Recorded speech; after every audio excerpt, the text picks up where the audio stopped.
आपने हरियाणा रोडवेज का तो नाम सुना ही होगा और ऐसे ही जो है आपके स्टेट में भी कोई ना कोई रोडवेज तो जरूर होगी। पर क्या आपने कभी सोचा है कि ये जो स्टेट और रोड ट्रांसपोर्ट होता है, मतलब कि जो बसेस होती हैं, ये आखिर पैसे कैसे कमाती हैं? तो आइए जाने। तो फ्रेंड्स, इन बसेस के पैसे कमाने के कई सारे तरीके होते हैं, तो आज हम उन्हीं कुछ तरीकों की बात करेंगे। सबसे पहले हो गया टिकट्स।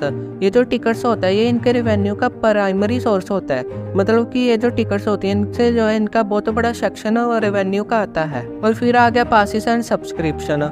आपने देखा होगा कि कई लोग जो होते हैं वो महीने भर जॉब पर जाते हैं, तो उनके लिए हर रोज जो है पैसे देना लेना और पैसे रखना मुश्किल हो जाता है। और इसी वजह से जो है वो अपना एक महीने का पास बनवा लेते हैं, जिससे उनको जो है कोई डिस्काउंट भी मिलता है और साथ ही में जो बसेस होती है उनका एक लॉयल कस्टमर बेस भी बन जाता है। फिर हो गया पार्सल सर्विसेज।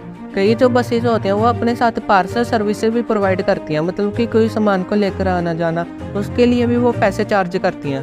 फिर आ गया एडवर्टाइजिंग।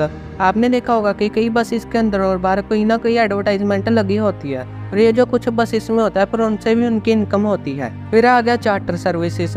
जब भी कोई प्राइवेट इवेंट, टूर या कॉर्पोरेट फंक्शन के लिए कोई भी अपनी बस को जो है भाड़े पर देता है, तो उससे भी उनकी इनकम होती है। फिर आ गया गवर्नमेंट सब्सिडीज। कई बार जो है उनको फाइनेंशियल सपोर्ट के लिए गवर्नमेंट सब्सिडीज भी मिलती हैं, जिसकी वजह से उनको जो है कुछ पैसा मिल जाता है और उनको भी हम एक इनकम मान सकते हैं। फिर जब पब्लिक और प्राइवेट पार्टनरशिप होती है, तो इससे जो है पब्लिक सेक्शन जो होता है वो जो फाइनेंशियली सपोर्ट हो जाता है। और जैसे कोई लग्जरी बसेस होगी या इलेक्ट्रिक बसेस होगी, कई तरह के अलग अलग बसेस होती हैं, तो उसके लिए जब ज़्यादा पैसे चार्ज किए जाते हैं तो उससे भी इनका जो है रिवेन्यू आता है। तो ये थी इनके रिवेन्यू के मेन सोर्सेज।